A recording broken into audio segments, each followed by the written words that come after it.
And it really, the bottom part's something we already covered. It kind of traces the life of Abraham and gives you all the different references in Genesis. Then also plugs you into multiple references about Abraham in the New Testament on the right. So if you look at this one real quick, we're not going to use it tonight. I'll just kind of explain it to you. And then for referencing, it lists the judges and tells you where they started or where their story is told in the book of Judges. And then it gives you a little bit of an understanding of why they were called by God to be judges, what official form of oppression they were dealing with, because the judges were interesting. God would call forth a judge whenever his people were being oppressed, and his people were only ever oppressed because of their rebellion against him. And so he would allow other nations, whereas if they were obedient to him, he would protect them. If they weren't, he would allow other nations to have control over them, and then he would deliver them through the judges. Okay, so that's what you need. We'll get started here in just a second, but don't forget to grab those in the back. Then we also have the timeline for tonight. That's what we're going to start with. We'll use your first page where it says Old Testament Survey Part 5 Judges, and looks like this. So we'll be using this. You can't see nothing? Well, if y'all didn't have to sit in the back, I mean, wow. See, they can see it, right? See, they can see it just fine. It's not my fault. So this is what we're going to start with.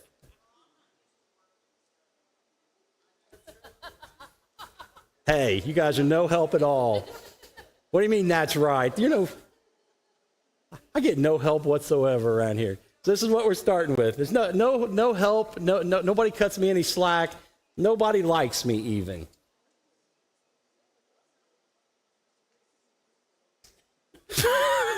I'd rather you liked me than loved me. Your love is harsh and prickly. All right, everybody with me? Okay, cool. This is where we're going to start. Woo, I tell you. I feel like Rodney Dangerfield. I never get any respect. So, all right. All right, so the timeline, if you look at your timeline first, and we're going to kind of track through this tonight, we're also going to look at Acts 13, 17 through 22 first. We'll go ahead and get started this evening. I went ahead and printed it from the NASB on your sheet underneath your timeline, because this is a fantastic passage in the New Testament that kind of gives us some time periods that cover the timeline we're looking at tonight. I mean, it's really a cool passage in Acts that talks about the history of the Hebrew people and gives us a lot of insight into the timelines of basically the Exodus through Solomon's temple, or at least the beginning of construction of Solomon's temple. There's some debate as to whether or not the timeline was the beginning of construction or the end of construction. I kind of lean towards the camp that believes it was the beginning of construction. It doesn't really matter a lot, but if you go with end of construction, it does throw some of the other timelines off a little bit. If you go beginning of construction, all the other timelines seem to work that come after. All right. Ooh, catch my breath. So in Acts chapter 13, verses 17 through 22, let me read the passage. We'll kind of follow it on the slides as well, but you also have it on the sheet. So we're going to start in verse 17 of Acts 13. The God of this people, Israel, chose our fathers and made the people great during their stay in the land of Egypt. So that would be a reference on your timeline to Roman numeral 1. That would be about 1445 BC, and that was the Exodus from Egypt. So they were staying in Egypt 400 years prior to that. So you have this whole period from about 1045 to 1445 that they spent in captivity. So we established that last week, but then they exited Egypt by the grace of God around 1445 BC. During that 400-year period that they were in Egypt, they were slaves for probably the majority of it, but not every single bit of it. And they really prospered, though, even as slaves. Numerically, they grew to the point that the Egyptians were actually terrified of them. Conservative numbers put the Hebrew population in Egypt somewhere around 3 million. So that was a staggering number of people in antiquity. But 400 years would certainly accommodate that level of population growth. And so they had about 3 million people, even though the Egyptians were killing their infant children, at least the males, not the females, just the males. because, again, they were afraid of an uprising and a rebellion that they probably could put down, but would have cost them so much it would have weakened them militarily, and they would have been easy prey for another nation, because the Egyptians had a lot of enemies. And so they began to be terrified of these people, because part of the reason they treated them terribly. So let's go back and read it all. I won't pause. We'll just kind of work our way through this continuation, these couple long verses. The God of this people, Israel, chose our fathers and made the people great during their stay in the land of Egypt. And with an uplifted arm, he led them out from it. For a period of about 40 years, he put up with them in the wilderness. And so that's between Roman numeral 1 and 2. We have the 40 years of wandering in the wilderness. And the only reason they wandered in the wilderness for 40 years is because when they got to the promised land, they refused to enter in because they were afraid. And the reason they were afraid is because they didn't really trust God the way they should have, because God had promised that he would drive all their enemies out before them and give them the land that he had promised their father Abraham. They did not really trust God, and I'm not sure they really believed the promise either. So they didn't believe or trust. They lacked faith. And because of their lack of faith, they were not allowed to enter the land of promise. All those who were old enough to make that decision, so it's estimated it was probably everyone over the age of 12 or 14, depending on which Hebrew literature you read as to when a young man was considered an adult that had a voice, and it was actually at a pretty young age. All those people, let's say 14 and up, died during that 40-year wandering. Everybody who enters the promised land, with the exception of the families of Joshua and Caleb, everyone else was under the age of 52 or 54 when they entered into the promised land. And so that's what we have when we get to the fall of Jericho. The fall of Jericho occurs in 1405. That's during the first year of them entering into the promised land. It was one of the first cities of stature that they conquered when they actually entered into the land of promise.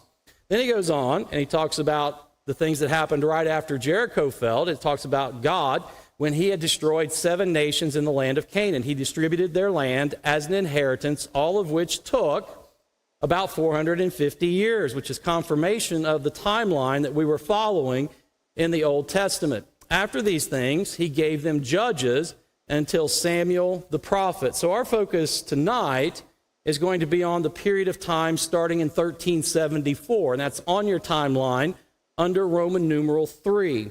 So this is starting in around 1374, is known as the period of the judges. And this occurs after the death of Joshua, because after Moses died, Joshua became the leader of the children of Israel. And if you really want to have a fascinating study, you can read the story, the historical narrative of them entering into the land of promise under the leadership of Joshua. And Joshua led them to multiple military victories, all by the hand of God, of course. And God then oftentimes just confusing the nations that stood before them, who many times would flee even before the children of Israel took the field of battle. So the book of Joshua just has some amazing, miraculous stories, tells us a lot about their conquest of the promised land, just as God had promised. This generation has at least a little bit of faith, enough to trust God to enter into the land and depend upon him for victory, which he then provides. But then after that, things, of course, get messed up. And we're going to talk about that tonight, because everything that we do all the way up through the book of Judges builds the foundation for everything that comes after. Once you understand the mistakes they make, both at the end of Joshua's time with them and the beginning of the era of the Judges, and then all the way through the era of the Judges, if you understand the mistakes that occur, you kind of get an idea for the challenge that David faced when he became king. And then once you look at all the changes David makes, you really have a greater appreciation for the failure of Solomon. Because Solomon was an absolute failure as a king. His father actually set him up for success in every way imaginable. And I've said for years, people get upset with me over this, I think Solomon was the worst king Israel ever had.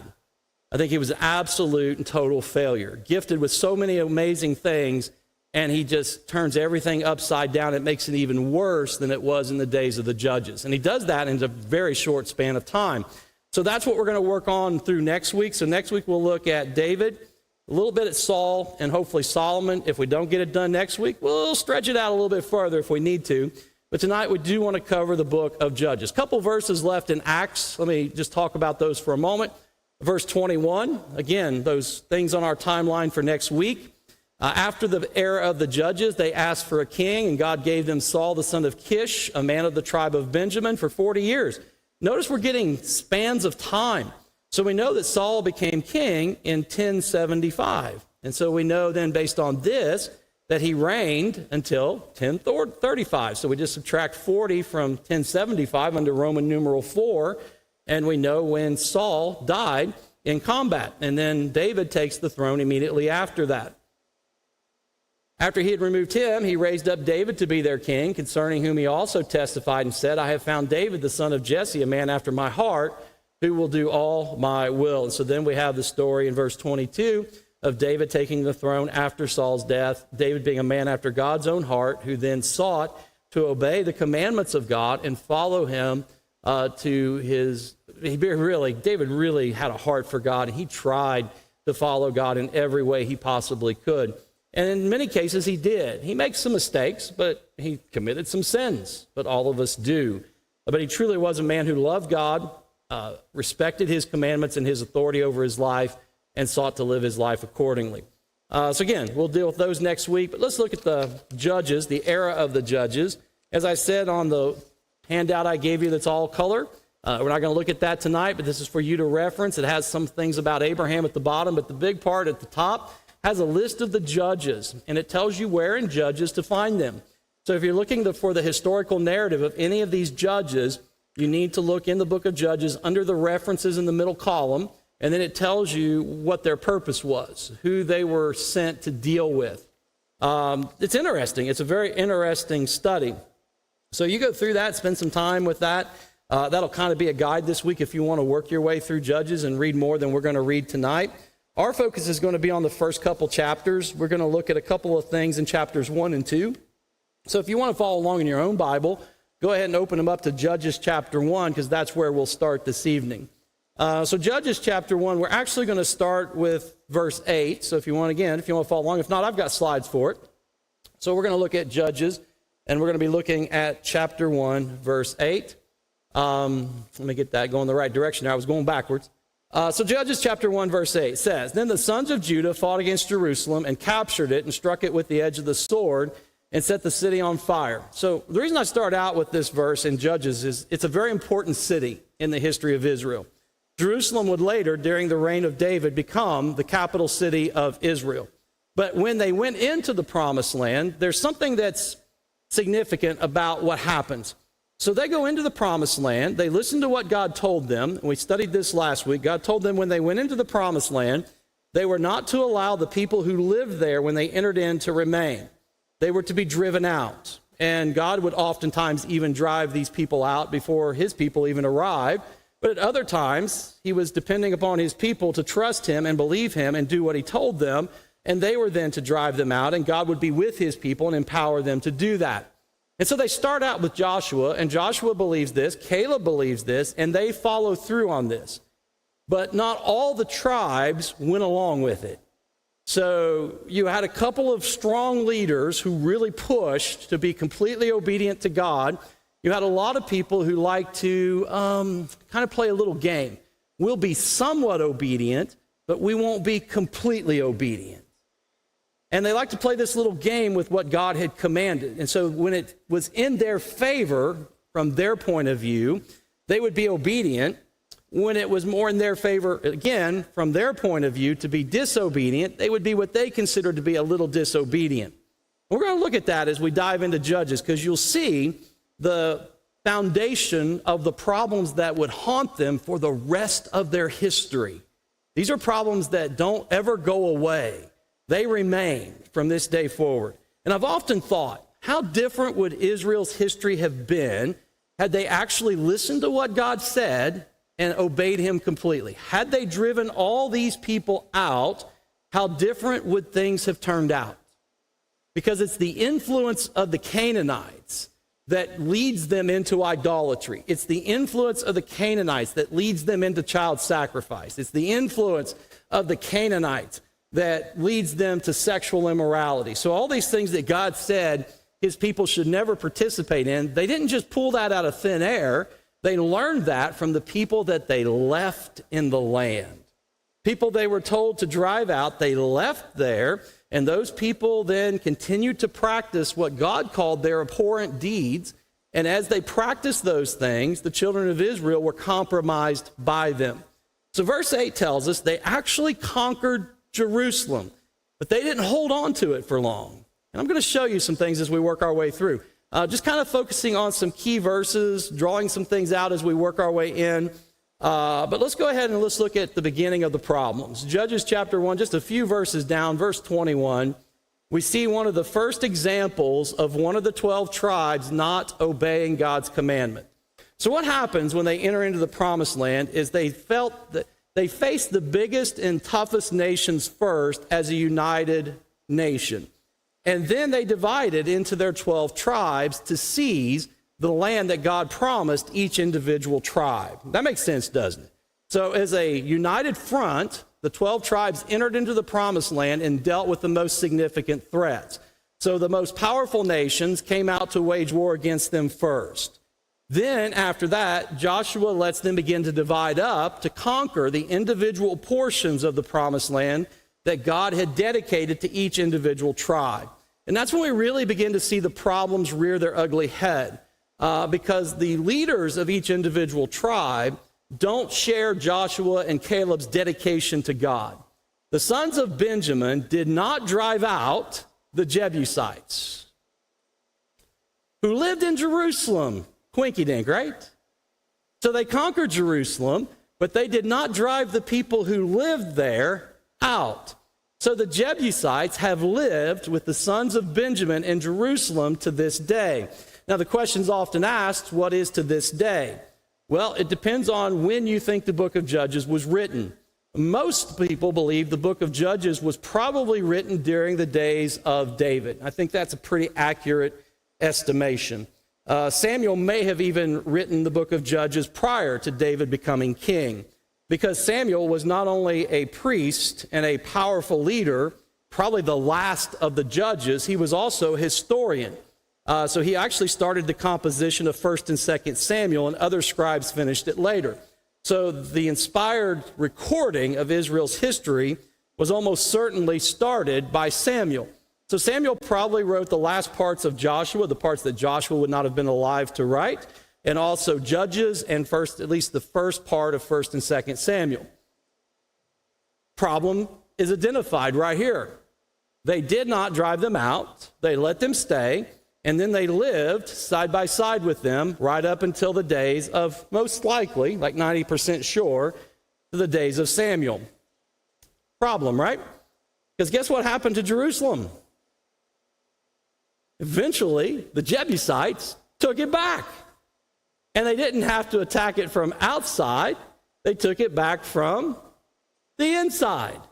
It wasn't any problem at all. So the Jebusites are living in Jerusalem side by side with the Israelites, and they don't have to take the city back from the outside. They just take control of the city from the inside. And so they conquered the city from within. Because again, they were told, God told them clearly, you have to drive them out, or they will compromise you and weaken you, and they will fight against you later on. All these different reasons that God gave them, they just kind of ignored and went ahead and did what they were going to do, which was to keep these people. The tragic part of this is nobody benefits from this. They weren't being kind or gentle in not driving them out. In most cases, they simply enslaved them. So they simply took away all their possessions and used them as forced labor. So there's no kindness here. It's not like they're being benevolent and not driving them out. They simply possessed their land, possessed their property, and then enslaved the people, something that God had commanded them not to do. As a reminder, things we've already kind of covered, Numbers 33:55, but if you do not drive out the inhabitants of the land from before you, then it shall come about that those whom you let remain of them will become as pricks in your eyes and as thorns in your sides, and they will trouble you in the land which you live. So God had told them, he had warned them, if you don't drive them out, they're just going to be a constant problem. They're going to cause you pain and sorrow. The pricks in your eye, to me, is one of the better illustrations of this. Have you ever gotten something in your eye while you were working, like maybe sawing some wood or working with some drywall, and you get a little bit of sawdust in your eyes, or you get a little bit of drywall dirt in your eyes? You know how irritating that is? You know how your eye will water and get hard for you to see, and it'll be really painful, and no matter how much you try to flush it out, you can't quite seem to get it out, and even the water becomes an irritant that you're trying to flush it out with. That's what it was like. It was just this constant problem, this constant irritation. And God had warned them. That's exactly what will happen if you let them remain. Deuteronomy 9:3, know therefore today that it is the Lord your God who is crossing over before you. And he's talking about crossing over the Jordan River. He's crossing over before you as a consuming fire. He will destroy them and he will subdue them before you so that you may drive them out and destroy them quickly, just as the Lord has spoken to you. So God told them, the time to conquer the land is when you enter in, because I'm going to weaken your enemies and you're going to be able to overwhelm them, and they're either going to flee or die in combat, one of the two. And you then will be able to possess the land, and you alone will own it. And that was God's intention and God's will for them. Remember, they were supposed to be the city on a hill, the shining example of God's mercy and grace and God's power. They couldn't do that if they were living in the midst of people who worshiped idols. So God's entire purpose for them as a nation was to be completely different than all the other nations. And to accomplish that, they had to be separated from the other nations. They had to be separated out and segregated off on their own, and their lives had to be vastly different than the lives of all those around them. Moving on, we're going to jump a little farther back to Joshua 14:12. And I want to just show real quick, it's a little bit of reading, but I want to read a little bit here, and then I want to read a little bit more in Joshua 23. But in verse 12, I want to show you that contrast. This is Caleb. This is the way Caleb viewed the promise of God. So Caleb is in his 80s at this point. Now then, he says to Joshua, give me this hill country about which the Lord spoke on that day. For you heard on that day that Anakim were there with great fortified cities. So he's going to a portion of land that belongs to him and his family, according to God. That is probably one of the most well-guarded portions of land in all of the promised land. There are large men there who were very well versed in combat.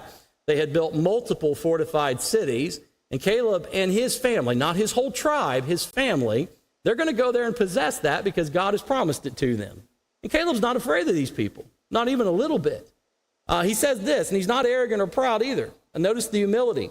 He says, perhaps the Lord will be with me, and I will drive them out as the Lord has spoken. So what do you think Caleb did? He drove them out. And when Caleb and his family were finished, they drove everyone out. And those that were before them, as mighty as they were and as well prepared as they were, they melted and they fled. And Caleb drove everyone out of his portion of land, and he and his family then settled there and now had fortified cities of their own. It's an amazing story. But notice the difference. The tribe of Benjamin looks at the opportunity, and instead of doing what God says to the letter, they decide, well, we're going to conquer these people while they're weak, and instead of driving them out, we're going to keep them. We're just going to keep them. We're going to need somebody to do all the work. Caleb says, no, we're going to drive them out. We're going to drive them out. They'll go somewhere else and live, and we're going to settle in this land that God has promised us, but we're going to do it according to what God has said. So there's the contrast. And you're going to see this throughout the book of Judges. It's where all of Israel's problems would then come from this day forward. So you had a generation that believed God more than the generation before, but they didn't trust him enough to actually do what he told them to do. Joshua 23, verses 1 through 2. Now it came about after many days when the Lord had given rest to Israel from all their enemies on every side, and Joshua was old, advanced in years, that Joshua called for all Israel, for their elders and their heads and their judges and their officers, and said to them, I am old, advanced in years. And we're going to read all the way down through verse 13. And you have seen all that the Lord your God has done to all these nations because of you. So they're already in the midst of the conquering of the promised land. A significant portion of the promised land has been conquered. And Joshua knows his days are coming to an end. So he addresses the leaders of the entire nation. And he's reminding them of how good God has been to them and how God has fulfilled every single promise that he made. For the Lord your God is he who has been fighting for you. And that's important. God is the one who has been fighting for you. He's even been discouraging these people before you arrive. See, I have apportioned to you these nations, which remain as an inheritance for your tribes, with all the nations which I have cut off.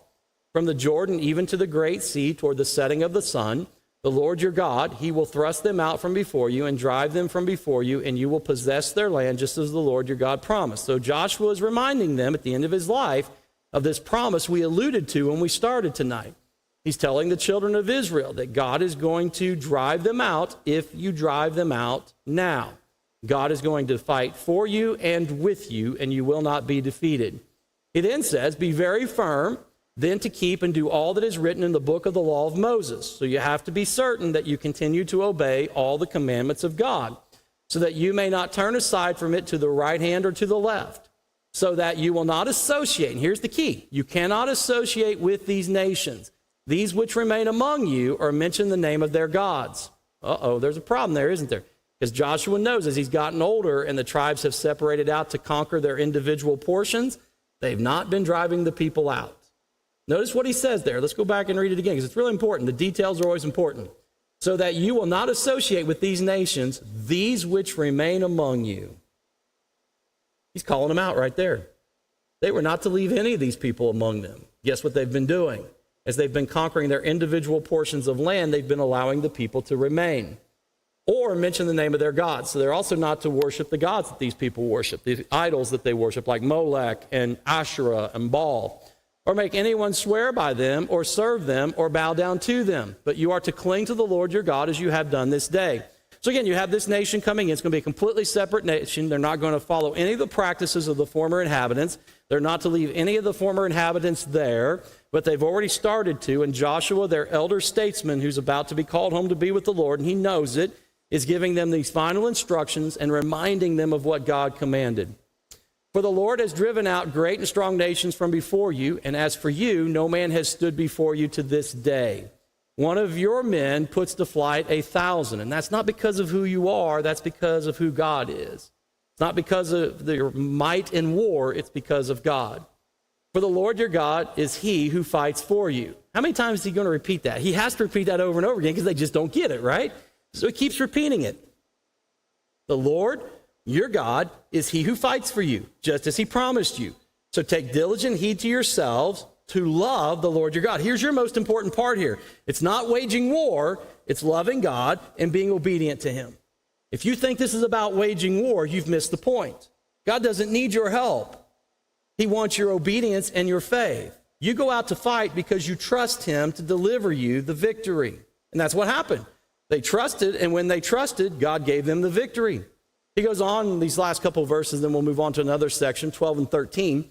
For if you ever go back and cling to the rest of these nations, these which remain among you, and intermarry with them, so that you associate with them and they with you, know with certainty that the Lord your God will not continue to drive these nations out from before you. So he's warning them because he knows what they're doing. He's warning them that if you start to intermarry and you start to follow their practices, you're done. God's not going to fight for you anymore. He's not even going to defend you. And you're going to be punished through others for your sin, because God is not going to punish you directly. He's just going to step back. And when he steps back, he will no longer be fighting on your behalf, and you won't be able to drive these people out on your own. And he's also not going to fight to protect you any longer. And these people will figure that out pretty quick. And once they figure out that I'm not fighting for you, they're going to come back at you. And when they come back at you, you're going to suffer. That's the warning. That was the warning he gave them when Moses was still alive. It's the warning that Joshua reminded them of when they entered into the promised land. And it's the warning that he's reminding them of for the third time that he's about to die. He wants to tell them, he knows what they're doing. If they keep going in this direction and they begin to intermarry and they begin to follow the practices, God is going to withdraw his hand of providence and protection from them. So he goes on, he says, but they will be a snare and a trap to you, and a whip on your sides and thorns in your eyes, until you perish from off this good land which the Lord your God has given you. Those are prophetic words, by the way, telling them that one day they would not be able to live on the land any longer, that God would basically eject them from the land. Did God eject them from the land? You bet. He sure does. If you want to understand the historical reasoning, right here it is. He tells you exactly why later on he will eject the children of Israel from the land of promise. And they were gone for a long time. ejected from the land that God had promised Father Abraham. Back to Judges. So let's go back to chapter 1 again. I want to show you going back down to verse 27. So we know the conditions of possessing the land. We know the promise of God and what would negate the promise of God. And what would negate the promise of God was their disobedience. Especially if they kept these people in their midst and then began to get involved with these people in relationships that then led them into the same sins that the people were guilty of committing. But Manasseh did not take possession of Bethshean and its villages. Oh, this didn't take long, did it? Why do you think they couldn't take possession of Bethshean and its villages? Or Tanakh and its villages? Or the inhabitants of Dor and its villages? Or the inhabitants of Ibleam and its villages? Or the inhabitants of Megiddo and its villages? So the Canaanites persisted in living in that land. So what changes from the end of Joshua into the book of Judges? The fact that they let the people remain. Individual tribes starting to let the people remain, then began to intermingle with those people, intermarrying, joined together with people who worshiped idols and did terrible things that God forbade. And then they began, once they started to intermarry and build relationships, they started to follow the same practices. When they did that, God did exactly what he told them they would do, what he would do. He let them fight on their own. And guess what they weren't good at on their own? Fighting. They were not very good at fighting. And they started to lose battles. These are a people who during Joshua's lifetime never lost a battle. And now they can't win one. They can't even take a village. We're not even talking about a fortified city. I love that part about the village of Dor. We don't even know anything about the village of Dor. We don't know how many people, but it can't be very significant because antiquity records for us any city of significance. We now have archaeological digs that have found throughout that region all the significant cities, at least the remnants or the remains of them, based on foundations and the structures that abide and get buried in the sand. Dor, we kind of know the location of, but there's really nothing of substance there. So this was not a big city. It was not a large tribe of people. And the tribe of Manasseh could not even conquer Dor. So you get into these others. And so these are all tribes of Canaanites, of basically Canaanite descendants. And they're just scattered all over the place, and they can't conquer any of them. And these are not a united people. They're not fighting together. The Canaanites were very divided. They waged war against each other as much as they waged war against the Israelites. And so these are a divided people, and they can't even conquer a divided people that are basically weak and small because God has removed his hand from them. They're not very good at this. He goes on. It came about when Israel became strong that they put the Canaanites to forced labor, but they did not drive them out completely. So God's taken his hand off them, but they are still in control of a vast majority of the promised land from the previous victories during Joshua's reign. And again, you see what they did with them. I didn't make that up. They enslaved people. They didn't leave them in the land because they were being benevolent. They left them in the land so they could use them. And they forced them, those that they had already conquered, they forced into slavery. Now, what happens if you force people into slavery? Do you think they love you? Or do you think they hate you? They hate you. If they just would have driven them out, they would have formed up in other regions. They would have went to other lands and lived. And eventually they would have probably either made treaties with Israel or something, but Israel would have been protected by God. They would have had a strong boundary, a strong border. Their military would have grew, and they would have been fine. That's why I said if history had been different, can you imagine how different the history of the world would be at this point? But they didn't do that. Instead, they did the exact opposite of what God said in this area. They allowed the Canaanites in various tribal forms to continue to exist in their presence. They intermarried with them, they built relationships with them, and they enslaved many of them and forced them to work for them, which just increased the animosity. There's a reason the Philistines hated the Israelites so much. There really is. And this is it. And so you have hatred growing. You have animosity. You have dissension and disputes. You have a people compromised by the sins of others. They watched them in the way in which they worshiped idols, and it appealed to their sin nature because idol worship was designed by sinful people to please their sinful hearts. And so Israelites have sin natures as well. They watch these worship practices. They're enthralled by them, and they begin to imitate them and join them in what they've been doing. So it goes on, and it just continues to get worse. Verse 29 says, Ephraim, another tribe, did not drive out the Canaanites who were living in Gezer. So the Canaanites lived in Gezer among them. Now you'll kind of notice that the term Canaanite is a big term that covers a lot of various tribes, a lot of different parts of the country. I will often use Canaanite as a cover for all the tribes that lived in the Promised Land when they entered in, because the Bible does. So Canaanites refers to a specific tribe, but then it also refers to the larger number of people who lived in the area. They're referred to as the tribes of the Canaanites, which is a good way to look at it. So again, not driving the people out they were supposed to be driving out. And instead of driving them out, they often enslaved them. Probably most cases they enslaved them, and then they lived among them. Zebulun did not drive out the inhabitants of Kitron or the inhabitants of Nahalol. So the Canaanites lived among them, and they became subject to forced labor. Asher did not drive out the inhabitants of Echo or the inhabitants of Sidon or of Alab or of Akshib or of Helba or of Aphik or of Rehob. So the Asherites lived among the Canaanites. So now you have another tribe that's not directly connected to the different tribes of the Canaanites, the inhabitants of the land, for they did not drive them out. So now they have multiple people living in their midst that they were supposed to drive out.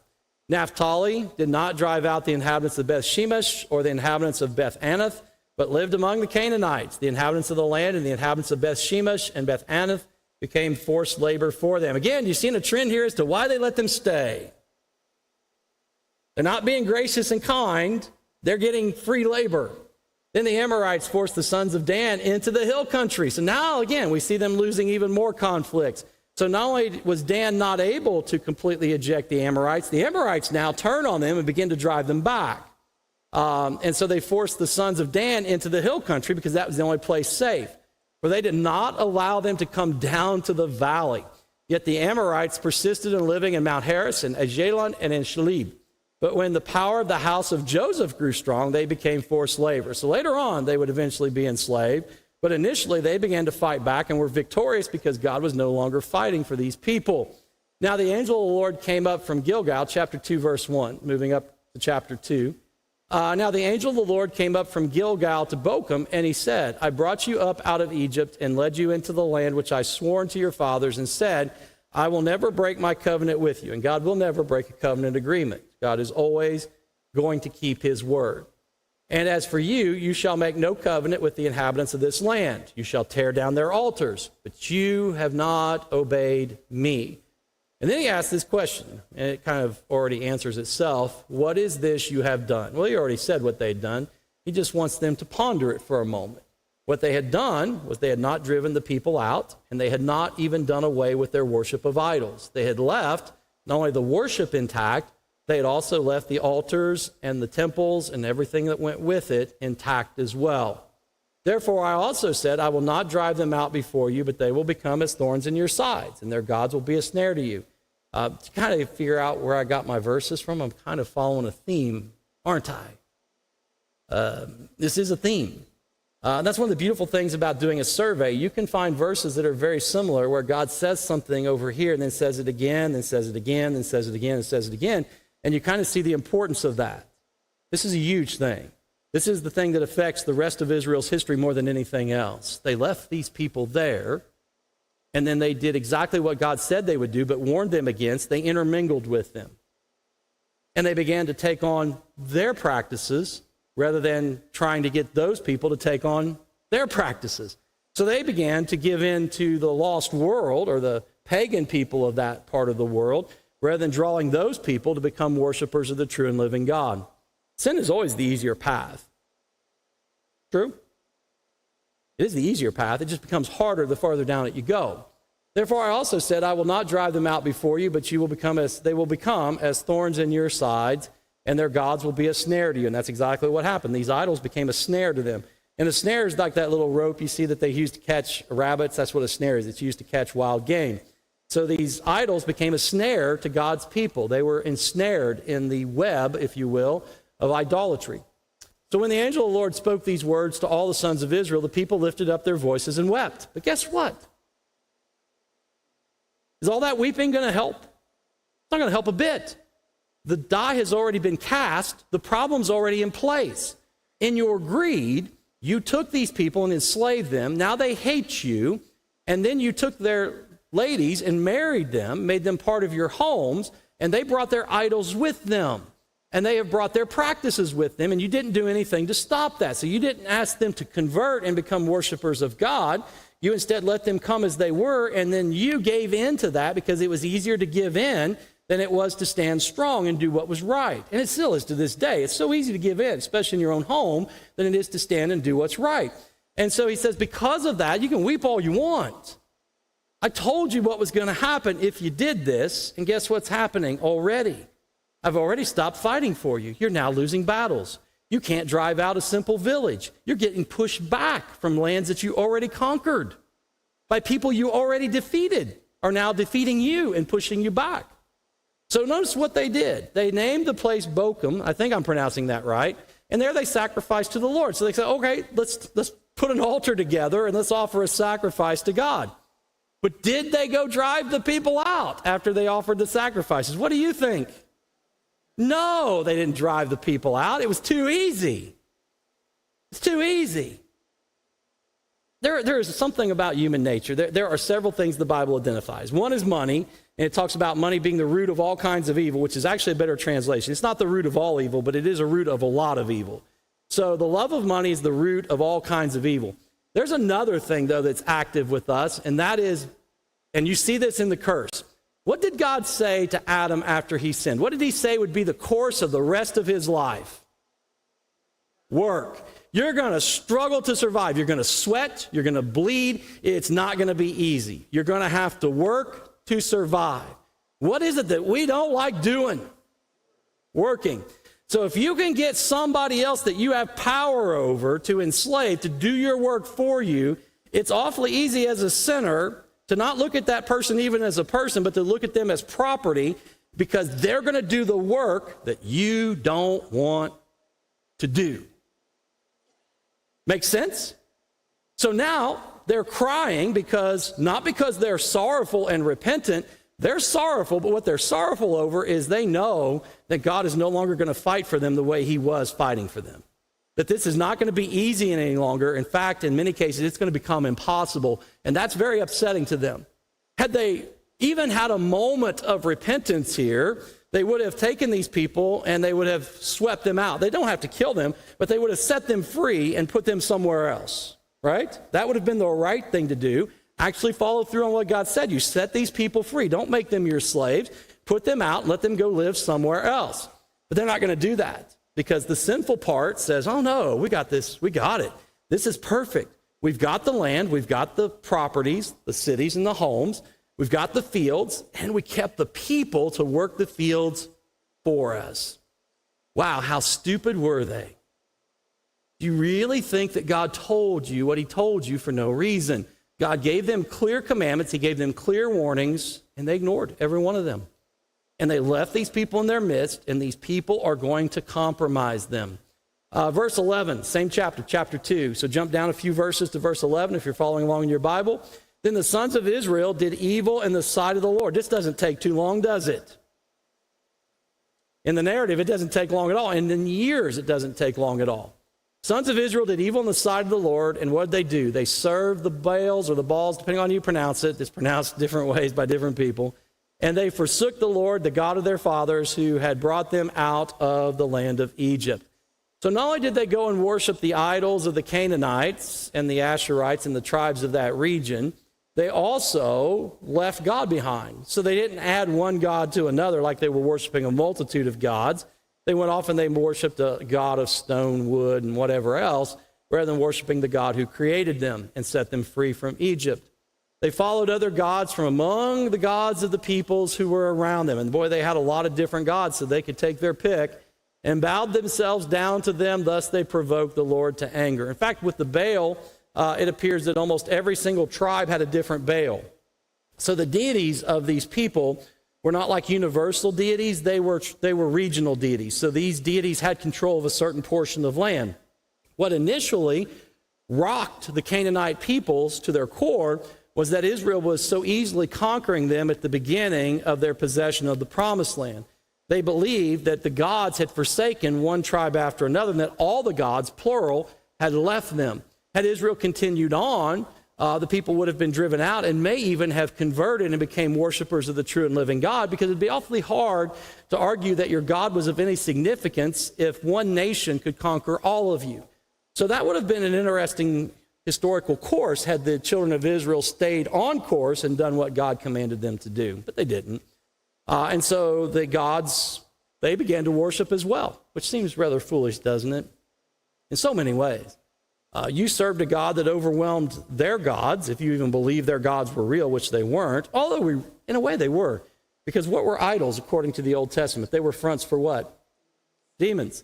So the idols were represented by some demonic force, some demonic individual demon was the one that was behind each particular idol. So the idol worship was oversaw, the design of it was overseen by a demon who then influenced the people to build these worship systems that were the exact opposite of what God intended. So this is what the children of Israel began to do. They began to follow these demonically influenced idols from among the people, and they would just pick the ones they liked best. And they bowed themselves down to them, and thus they provoked the Lord to anger. So God's already upset with them, and now he's even more upset. He's already removed the hand of protection. He's already stopped fighting on their behalf and driving these people out before them. And now he's angry with his people because they're actually worshiping idols or worshiping demons. It's probably a better way to put it. They forsook the Lord and served Baal and the Ashtaroth. And so they began to worship both Baal and Asherah, the Ashtaroth, which was the pole that the Asherah was represented by. They were both a god and goddess of fertility. And they began to worship this god and goddess of fertility like many of the Canaanite tribes did. And they are in all kinds of trouble now because God had warned them if they worshiped idols and not him, that he would destroy them. So verse 14, we get what again is going to set the stage for what comes during the entire era of the judges. The anger of the Lord burned against Israel, and he gave them into the hands of plunderers who plundered them, and he sold them into the hands of their enemies around them so they could no longer stand before their enemies. Verse 15, wherever they went, the hand of the Lord was against them for evil, as the Lord had spoken, as the Lord had sworn to them, so they were severely distressed. So what begins now is a series of calamities. They can't stand against anyone because not only is God not fighting for them at this point, he's actively fighting against them.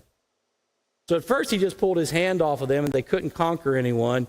Now he's fighting against them and allowing these other nations that they've angered by enslaving them to wage war against Israel instead.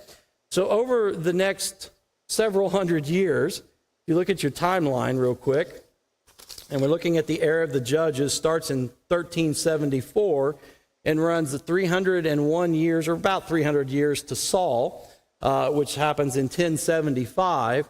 For 300 years, there is this period of up and down. God will allow another group, one of these tribes that they have enslaved and angered, to wage war against them and win, and various parts of the promised land will be repossessed by a Canaanite tribe. Sometimes significant portions of the promised land will be possessed. Various tribes then, amongst the 12 tribes of Israel, various tribes will be completely conquered and subdued, and sometimes the entire nation will be subdued, and these people that they had previously defeated will now plunder them in return. In other words, they will come in and take all their harvest and all their storehouses. They will then enslave the children of Israel for periods of time, until the children of Israel cry out to God for forgiveness. And then God sends a judge, which is not really what you think. You're thinking of a judge like in a court, but the judges in the book of Judges are actually deliverers. And he would send someone who would lead them, and if they would listen to this person and follow them, he would then deliver them out from under the hand of those who were now plundering them and enslaving them. So he simply turns the tables. And he gives them over to the tribes of the Canaanites. And it was different tribes at different times. Sometimes it was the Philistines. Sometimes it was a straight-up Canaanite tribe. Or it was the Amorites at different times. And that little sheet that's colored will show you who the oppressors were and how God delivered them. It'll take you to the right passages so you can study all those things. But just notice it's a cycle. It's a cycle. They would get delivered. What would they do when they got delivered, do you think? Go ahead and take your best guess. What do you think when God delivered them and set them free from oppression? What do you think they would go right back to doing? You think they'd worship God? No, they went right back to worshiping idols. But think about it. Just think about this. Because I understand the Christian life is sometimes a little bit of an up and down, isn't it? It's a growth process. How often do we ask God for forgiveness and he forgives us and we go right back to it? I mean, I like to look at them and call them foolish, but then I also have to look in a mirror and call myself foolish as well based on the same principle. Because how many times do I recognize my sin under the weight of the consequences of my sin? I cry out for forgiveness and deliverance. God forgives me and delivers me in that moment. And then what do I do oftentimes? After a short period of time, I go right back to the same sin or something different, but just as bad. So it's part of our sinful nature. It's part of our sinful heart that drives us in these directions. They're no exception, and you see this in their historical narrative. You recognize the weakness and the frailty of the human heart. Even when blessed by God and shown incredible miracles by God, we have a tendency to drift back into sin, just as they did. And they're a good example of this, especially in the historical narrative of Judges.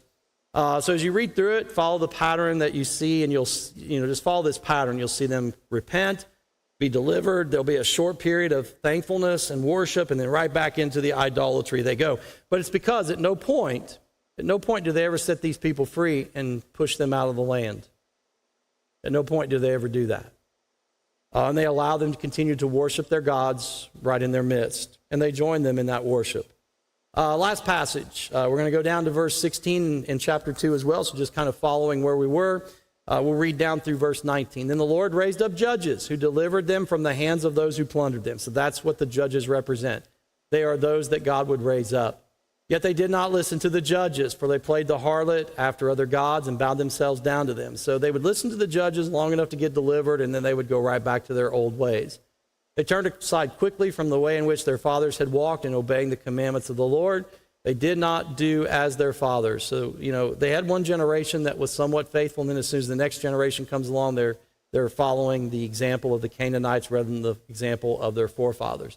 When the Lord raised up judges for them, the Lord was with the judge and delivered them from the hand of their enemies all the days of the judge. For the Lord was moved to pity by their groaning because of those who oppressed and afflicted them.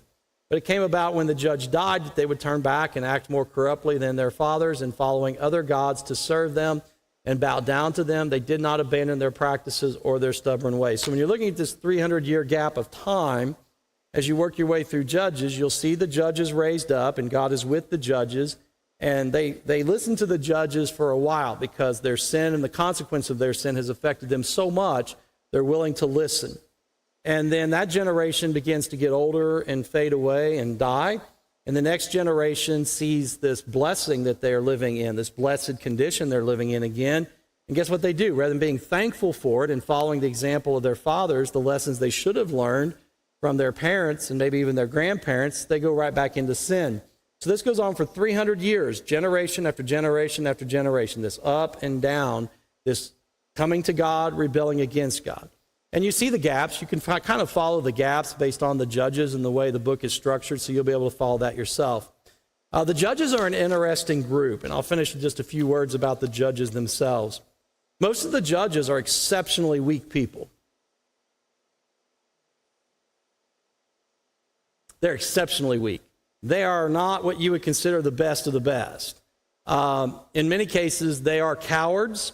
In some cases, they are very foolish. Think of Samson, right? Samson's very foolish. He's not very smart. He's not very wise. Gideon, very weak. I mean, Gideon tries everything he can do to get out of being a deliverer, and God forces him basically into being a deliverer. You have other examples of things. Some of these are meant to humiliate the men in particular, because the men refuse to be strong and do what they're supposed to do. There are just different situations with each individual judge, but each one is picked for a specific reason, and that's to teach his people a lesson. Have you ever heard the saying, and I think there's good biblical precedent for this, by the way, that God gives people the leaders they deserve? One of the great examples you're going to see is when we go next week into Saul, King Saul. God gives them exactly the leader they asked for, which is exactly the leader they deserved. And what did they ask for? They asked for a king like the nations around them, the Canaanites, the Philistines. So what does God give them? A king just like the Philistine kings. That's what he gives them. You know why he gives them that? Think with that perspective. As you examine look at the individual judges, and you kind of read